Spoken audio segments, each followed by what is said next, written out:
if there is a little fear, it means that there is a fear there for a reason. It means that there is something in you that's telling you that you can't do it. So if you go against that and you can actually do it, the reward that you get at the end of it is absolutely amazing because you're like proving yourself that you can do it.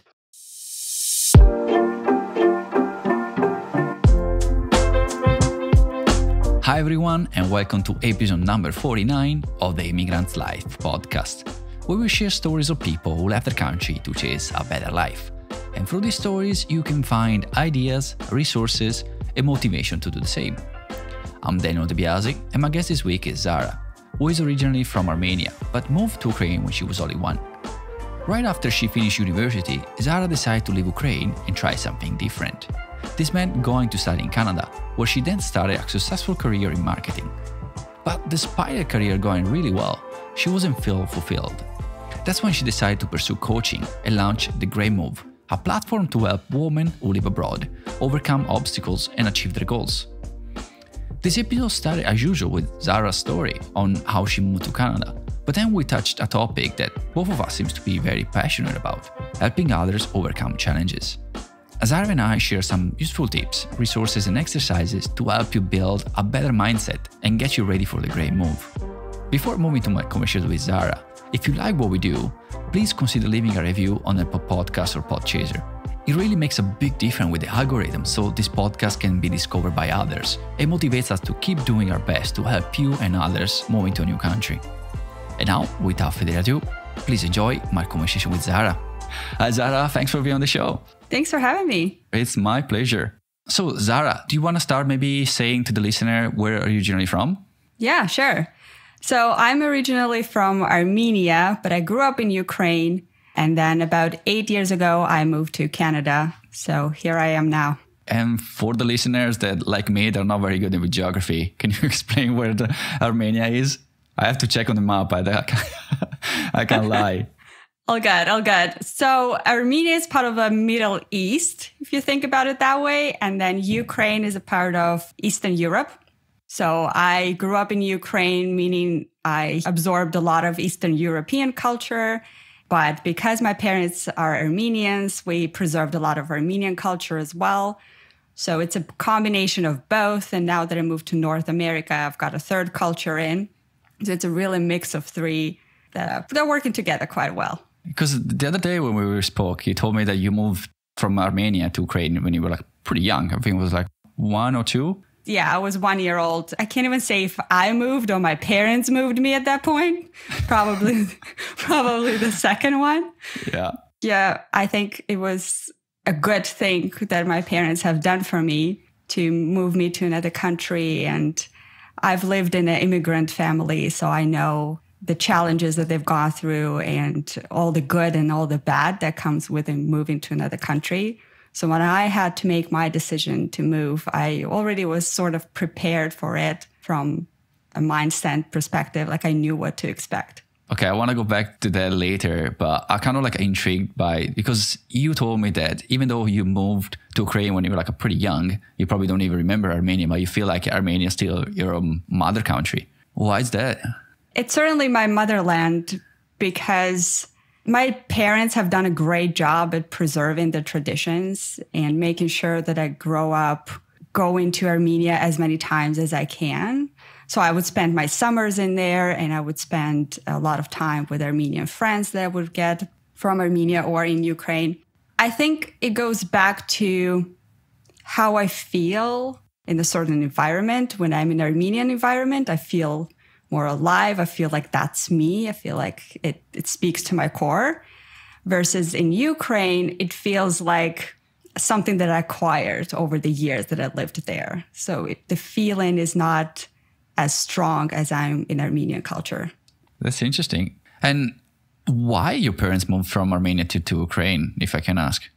They were looking for a better life, I guess. At that point, Armenia was going through a lot of difficulties politically, economically. So it was a difficult time for the country.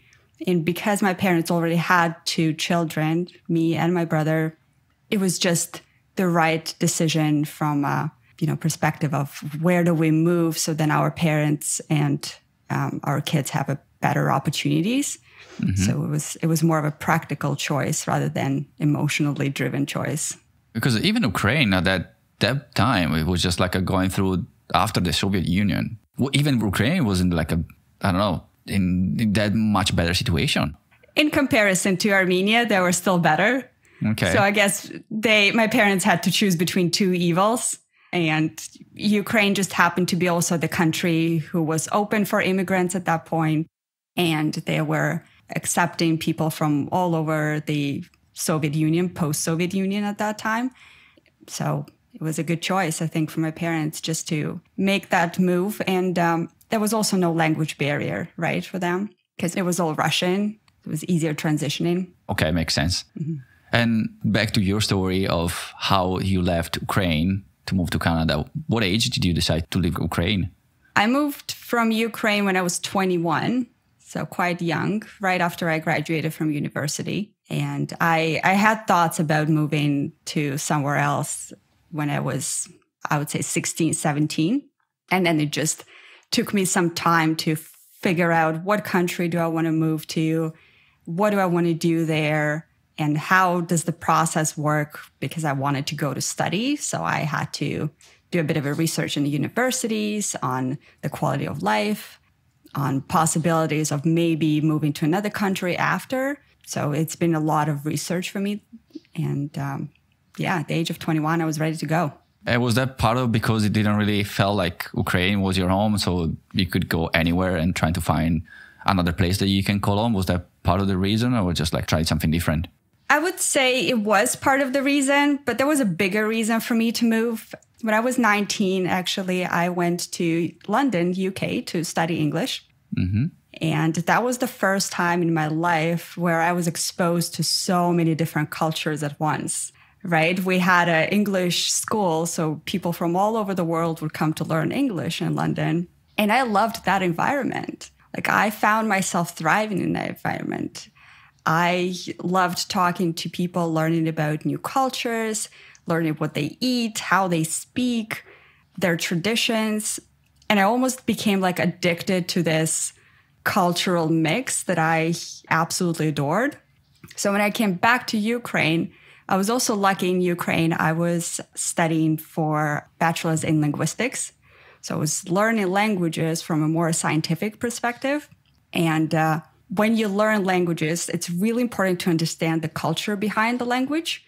So you understand why certain things sound that way or why certain phrases go in a certain way. So in Ukraine, I was trying to find that multicultural hub for myself, which was my university. And it was a big part of my life, but I wanted to make it my life. Like, I wanted to live in a world where everyone is different, when we've got all different cultures, and then I can learn and develop every day, and there's something new every day. Hence, I started looking at US, Canada, Australia, a bit of a more multicultural countries, and just Canada happened to be a good choice from the universities. I liked the universities. I liked the quality of life that it's in here, and I liked people. They're very nice people here in Canada. It's not a myth. Canadians are very nice people. Yes. But the question that comes out automatically is, why did you didn't pick London? Why didn't you pick England? If you love it so much, why didn't you go there? London was a good adventure, and I wanted to keep it a good adventure. It's like that one romantic getaway that I had, and I wanted to keep that memory of it and then go explore something further. It's funny because it's the second person that I interviewed, Jadranka, before you, and she said the same. She had like the tipping point when she decided to leave her country, to leave Bosnia. It was like when she went to London. She saw like the life that she loves so much, London, England, that she decided, I need to get out from this country. And she also fell in love with London or England, and then decided to move to Toronto, to Canada. So it sounds like the same pattern here. You went to London, you figure out I love this. Okay, I'm going to Canada. That's quite interesting. That's funny. London is like a trampoline to Toronto almost. Yeah, exactly. It's funny. You bounce on it a little bit and then go to another country. Yeah, go a little bit further. Yeah, then you go to Toronto. Okay, and Was it easy for you? So I guess was it like not too hard for you to leave your family, leave your country, to move across the ocean? It was definitely hard for me to leave my family. I'm very connected to them. So my immediate family, it was a tough choice to leave, but I knew that I was leaving for better opportunities, for better life. And in future, I would like them to come and join me at some point, which is definitely going to happen. So the challenges were more about myself and my attitude when I moved to a new country, and making sure that that attitude is right and it's a positive attitude. And that's what really kept me going in a different country during the hard times. I'm a big believer that if you have a positive attitude and you have a problem, when you mash those two together, it leads you to creativity, to solutions, to opportunities, versus having negative attitude. When you think about the little things, when you think about little details that are going wrong and focusing on those, and when the big problem comes in, even if it's a small problem, it just becomes this huge burden on you, right? Mm-hmm. And that's where all the stress comes in, all the worries comes in. All you need to do is simply change the way you look at things, and it shifts the perspective immediately. And speaking of challenges, what kind of challenges or what's the main challenges do you have to face when you move to Canada? It's interesting that my language, I didn't have a language barrier, but I still had a barrier of, I'll sound different. Like I sounded way different back then. So my accent, and at some point I had this thought that people just won't understand me no matter what I do. So the challenges were in school, in a lot of cases when we had to present. I went to school for marketing, and you present a lot in marketing. So when I had to put together a presentation, be in front of the whole class and put myself out there, that's where the doubts would creep in, and that's where the challenges would come in, because my confidence in just the way I sound, the way I say things, it was very small. It was very low. So definitely something I had to work in. And then the second challenge would be uncertainty, right? Sometimes you simply don't know where you're going to live next month when you're in a different country. I had some uncertainties. I moved from one apartment to another quite a lot, and sometimes not knowing where I'm going to be tomorrow, in what area.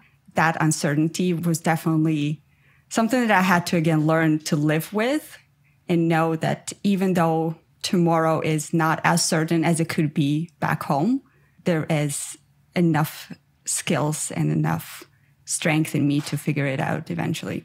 It was anything that was helping you to keep going? Or was just the motivation to do, I want to do this, and that was enough for you?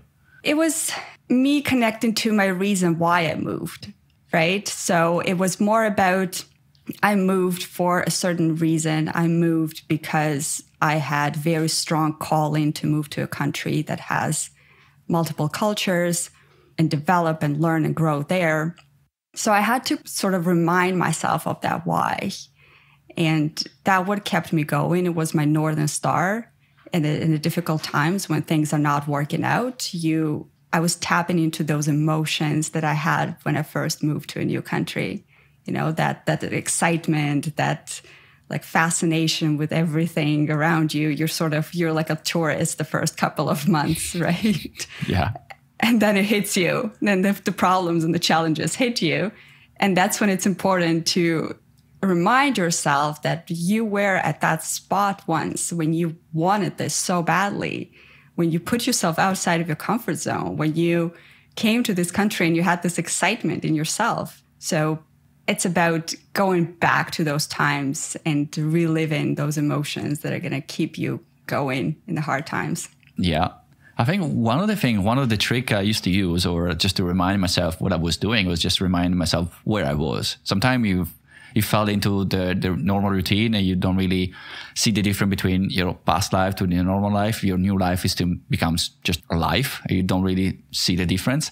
And sometimes I have to remind myself, even in Canada, but mostly when I was in New Zealand, because it was the beginning of my journey, I like to remind myself, I'm in New Zealand. I'm on this island, in the middle of nowhere, on the other side of the world, and I'm actually here. And just to remind myself, this is pretty special. And that for me was just enough to be happy and to be satisfied for what I did, because I was there. I wasn't in Italy anymore. I was on the other side of the world in this beautiful island. That for me was a good reminder. Yeah, absolutely. Being present in the moment is a very important thing. Just to remind yourself that I'm here and I'm here for a reason. It does wonders for you. Yeah. And I guess, do you have any regrets about leaving your country?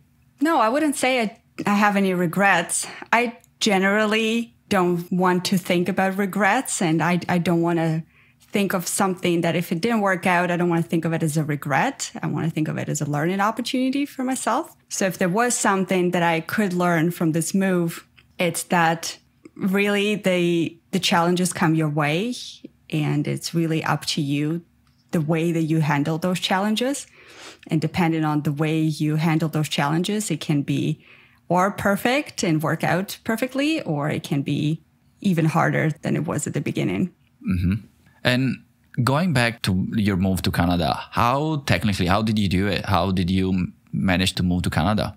Yeah, so I came here as a student, and I started at the college. I had a 2-year college post-graduation certificate program that I've gone through.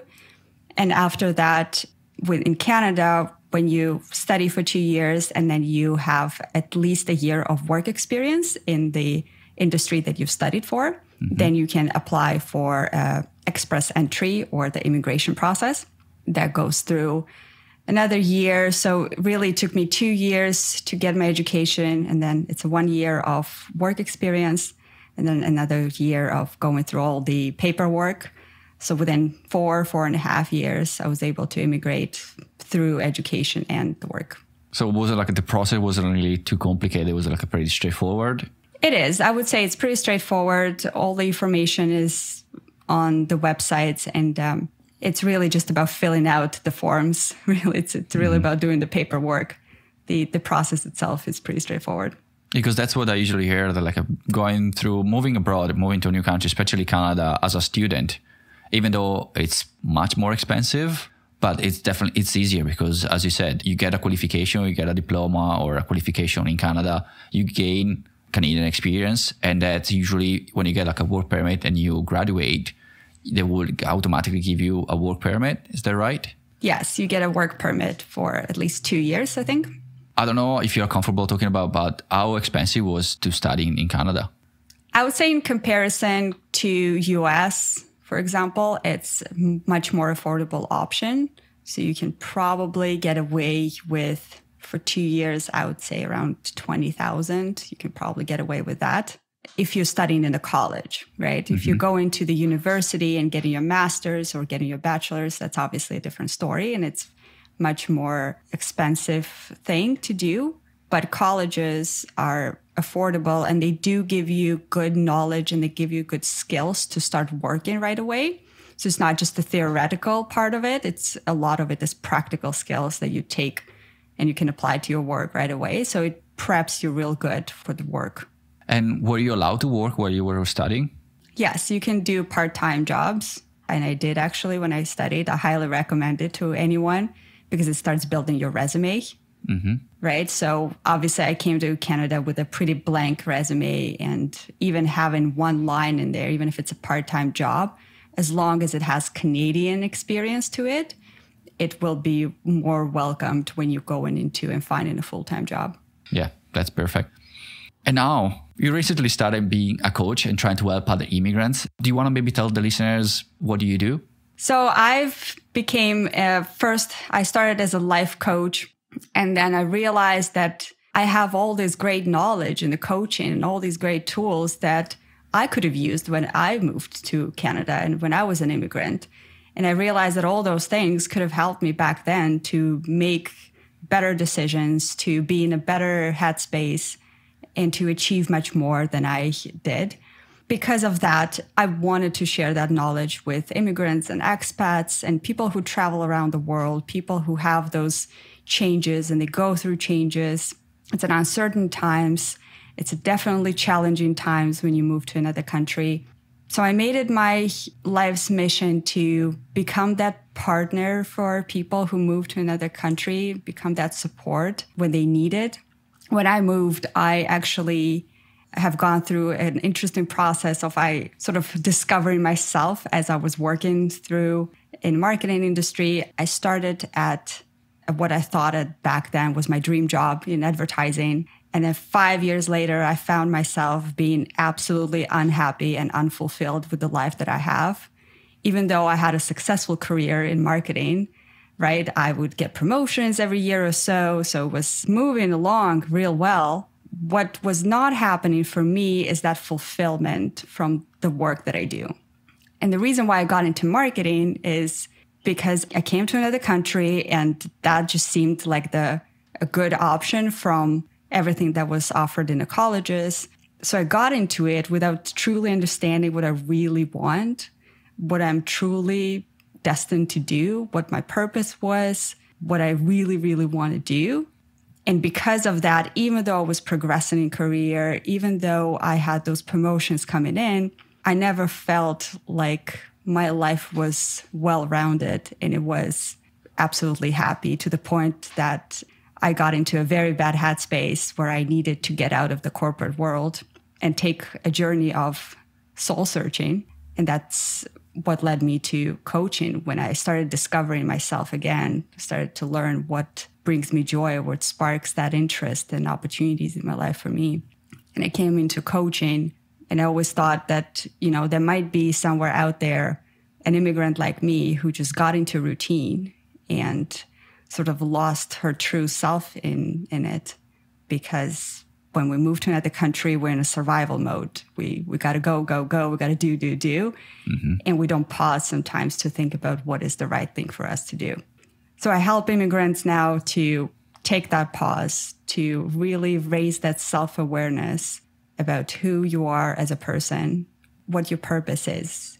And I empower them with the tools of a confidence, of a self-love, of understanding your worth, so that when they do know what they want to do, they already have that confidence to go after it and then go and achieve and set the goals and achieve anything that they want to. It's a full-on process from discovering who you are to getting the confidence to get to where you want, and also getting absolutely clear on what is that you want. What do you think is the most common question, or most the challenging thing that usually people come to you for? A lot of challenging things are around uncertainty, I would say.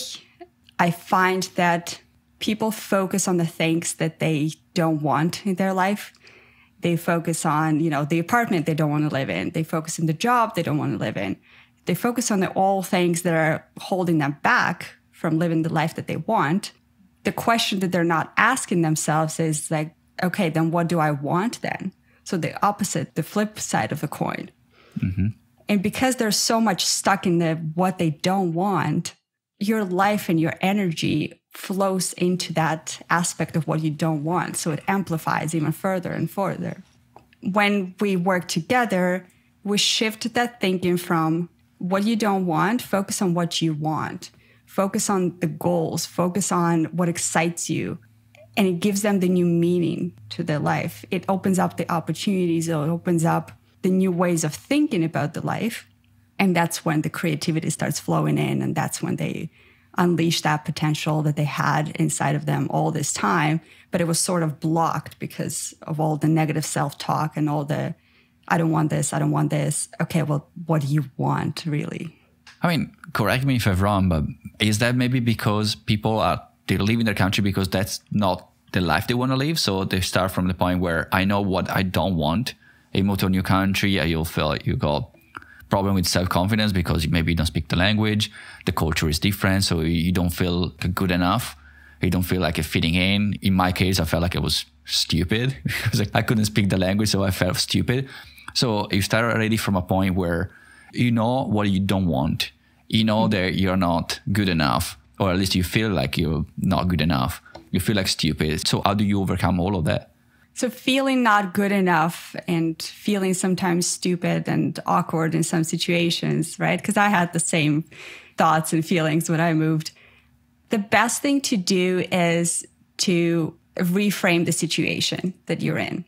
So if you're feeling a bit stupid or awkward because you're not speaking the language the way that everyone else does, well, maybe you can see it not as a bad thing, as something that you don't have, but maybe you can think of it as something that's unique about you. And that makes you stand out of the crowd, right? That makes you different from everyone else in a good way. Yeah. And then you're changing your perspective. So you're not looking at it from the negative. You're looking at it from, okay, well, what is good about this? What is the positive thing that I can learn about this? I have an exercise that I do every day. By the end of the day, I sit down and I write down, what is the one good thing about myself today that I've learned? And then what is the one good thing that happened to me today? And what it does, it forces your brain to think positively about your life, about yourself. And the more we do that, the more confidence we build in ourselves. And then once you have that confidence, you not being good enough starts fading away slowly, because you know that now you're not just a good part of something, you are a unique part of something. And that's where your power is. Mm-hmm. Have you ever heard of the 5-minute journal? Yeah, absolutely. Okay, because I started using it like a while ago, and not long ago, I think through over the pandemic, over the lockdown, I was talking with my mom, and I felt like she was like a really negative. Everything was like, oh my God, we have lockdown and this and that. I'm like, Mom, you focus too much on the negativity. And I recommended to do this exercise because there's not the equivalent in Italian. So I told do this exercise, write in the morning 3 things that you're grateful for. At the end of the day, something nice that happened that day and why you're happy, something that you did good on that day. And yeah, after a while, I could definitely saw the shift into the mentality, and she was not as negative as before, just because, as you said, you train your brain to focus on the positive things instead of the negative ones. So yeah, for the listener, I recommend 5-minute journal, or just the exercise, just as you said, you write down in the morning a few things that you are grateful for, and at the end of the day, one nice thing that happened that day that was actually pretty nice. Yeah. And I take it also a step further in the days when if I have a person who I'm frustrated with, or if I have the situation that I'm really frustrated about, mostly it is about the person. I also write down 5 good things about that person that I can think of. So anything that changes, again, the way that I think about that person. And then next morning you wake up and that person who seemed like a very, very annoying person the other day suddenly becomes someone who you could talk to and who you could have a more meaningful conversation now, a more productive conversation now. So apply it to your life situations, apply it to people who you talk to, apply it to even small things, like even if it's about food, that there's something that you don't like about food, write down what you don't like about it. Sure, if you need that sort of area where you just pour in your thoughts, write that down, but also flip it on its head and, well, okay, what was a good thing about this, right? So it can be about anything really in the world. That sounds like a way more difficult exercise, like writing 5 good things about one person really frustrating you. And that sounds like a really, really hard process to go through. You find those things, though. It might take you a while, but you will find the good. I'll give it a try. I'll let you know. There's some people, I don't know if I can find, how many do you need? 5 or 1 is enough? I would say at least 3. Okay. Yeah.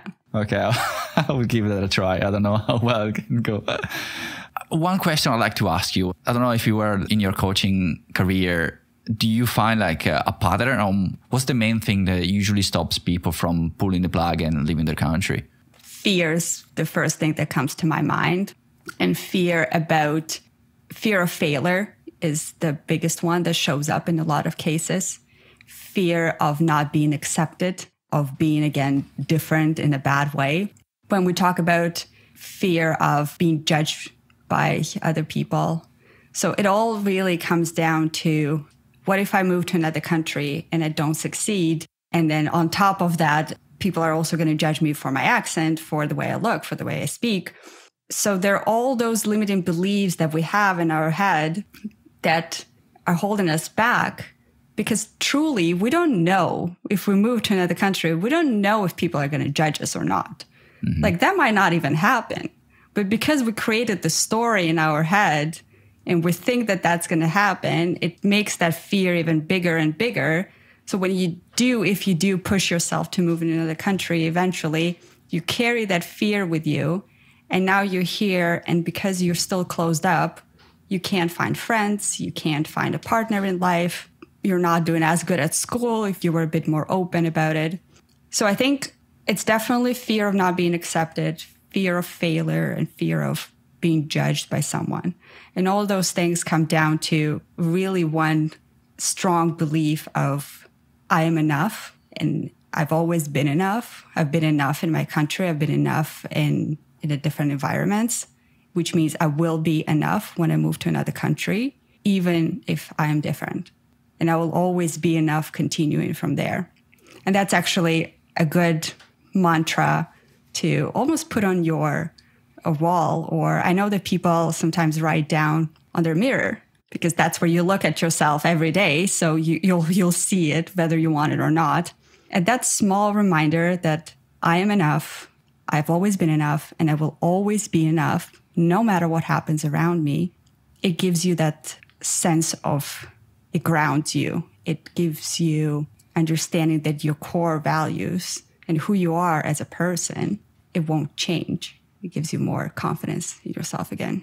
I'd like to correct you a little bit because I don't think we are enough. I think we are more than enough because we're taking the risk that the majority is not taking. Just for you deciding to leave your life behind, your family and friends, and go and chase something better for yourself or even maybe for your family. So taking that risk, you're already way better than the majority of people. So for me, like thinking that you're not good enough, you are absolutely more than good enough. You're better than most people just because you decided to take that risk for yourself or for your family. I think this is just I know there's some beliefs, like I said, like I felt like a stupid by them. I felt like I wasn't enough because I felt like I'm doing this. The majority is too afraid to do it. And I'm doing it. You need a reminder, like we were talking earlier. You need a reminder, but I don't know. I want to say like we are more than good enough. Yeah, absolutely. Take it to the next level. You're more than enough. Absolutely, yeah. We are special. I don't remember. I think I heard somewhere that there's only 4% of the population. I think we're like immigrants. They're like just the 4% of the population. I don't know if the number is correctly, but I like to believe this is correct. So we are part of the 4%. That's pretty good. That's amazing. We're part of the 4% of a strong people who were brave enough to make a change in their life, a huge change. I like to think of immigrants and about myself as a tree, right? So if we think about the tree, it really becomes stronger with the wind. The wind actually helps the tree to grow and to get the root system deeper and to get stronger and bigger. So as immigrants, we are those trees that have a ton of wind around them. We just have a lot of wind going on around us. And it only makes us stronger. It only makes us grow faster and be bigger and taller. Whether, if you stay in your country, you'll still get some winds, you'll still get strong enough, but it won't be the same type of hurricane that we go through.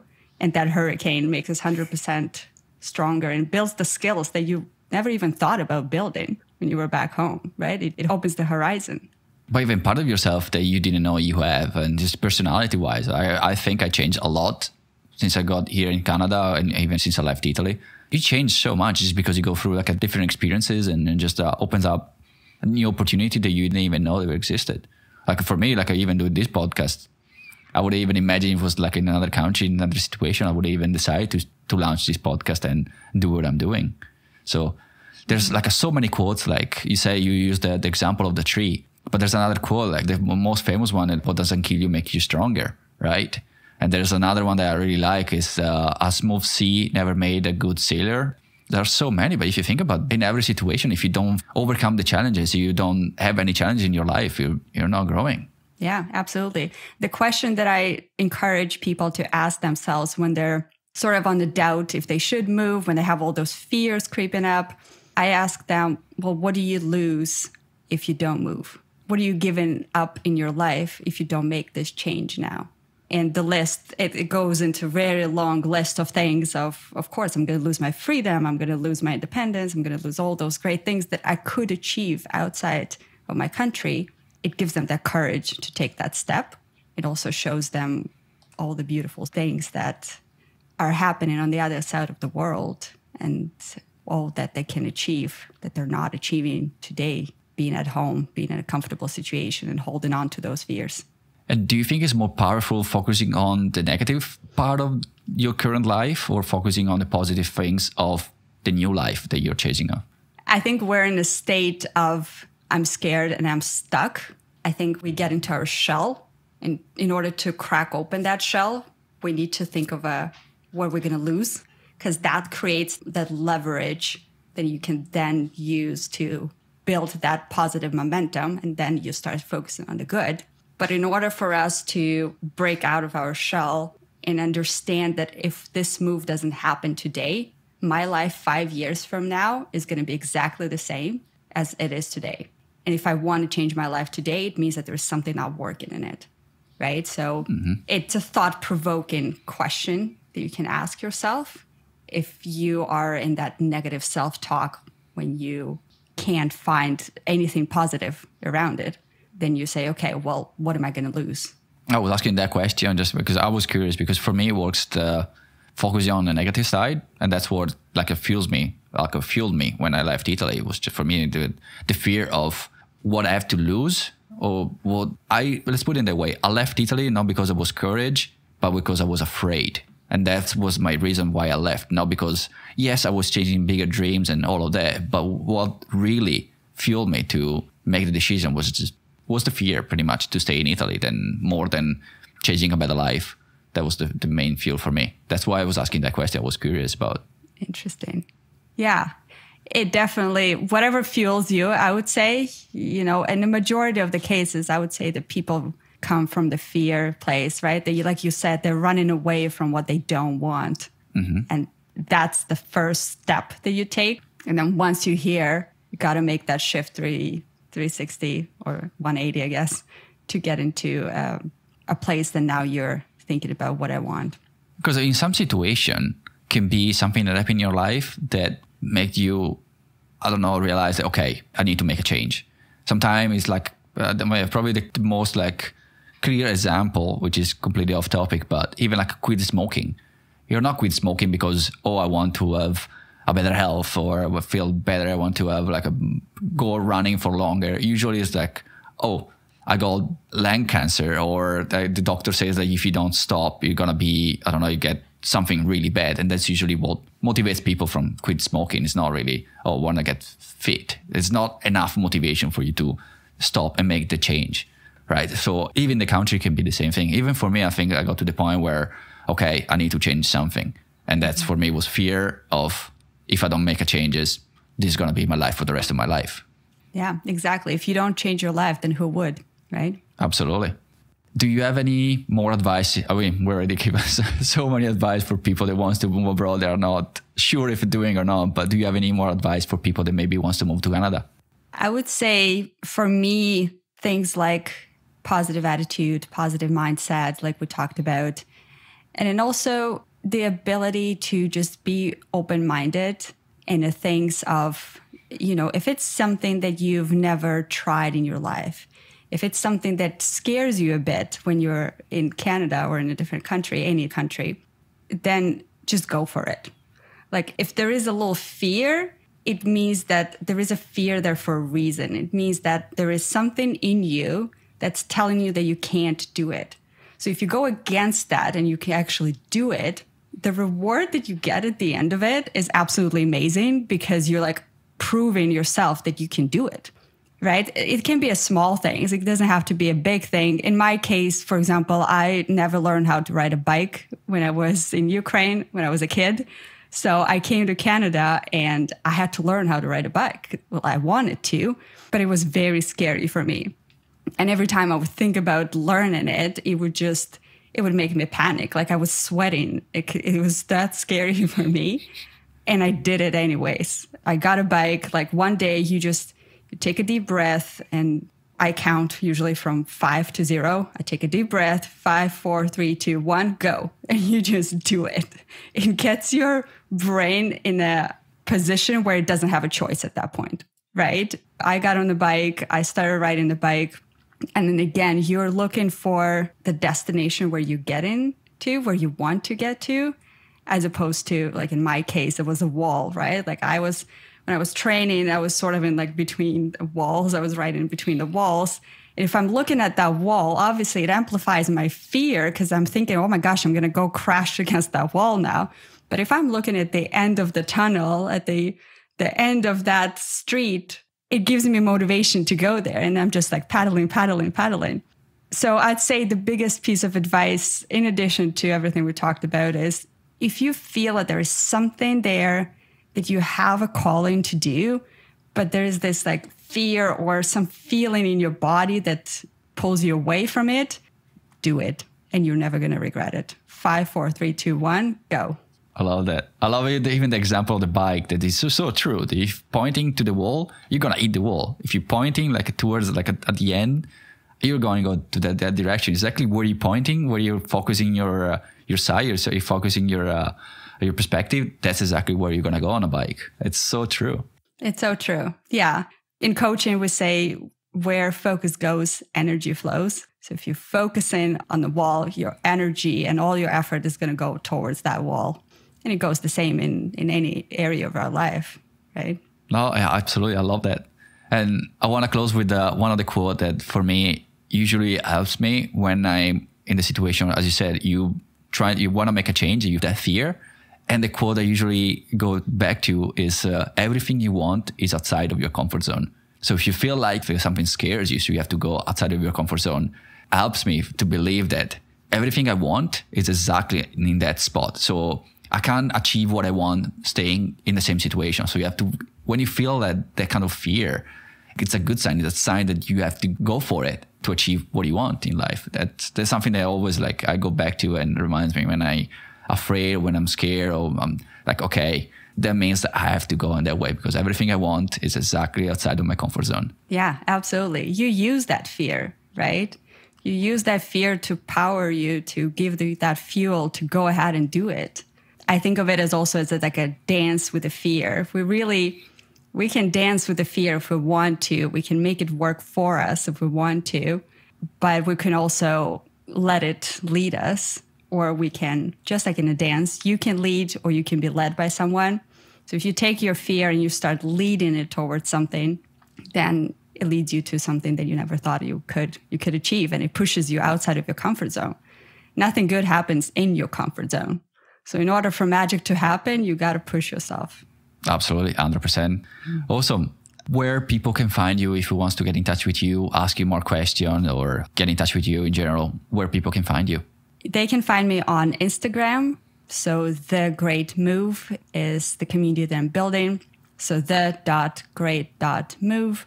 And we have a great community that we're building, very supportive community. And I post a lot of secrets, tips, and tricks on how I've gone through my journey and how to stay in that positive mindset. So if you want to connect, I would be more than happy to do so.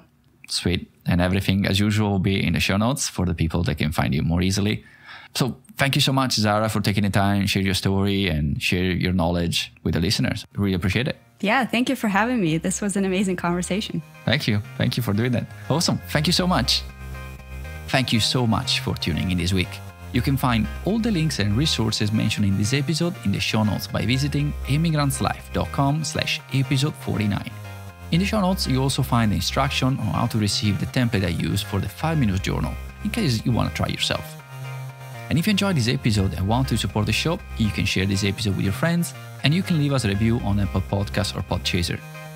If you want to follow us on social media, you can find us on Instagram and Twitter at @emigrantlife and Facebook at Emigrants Life Podcast. One more thing, if you want to move to a new country and you need help, feel free to reach out to me either via email at daniel@emigrantlife.com or through our website, emigrantlife.com. I look forward to meeting you. Thanks again for listening. Talk to you in the next one. Ciao!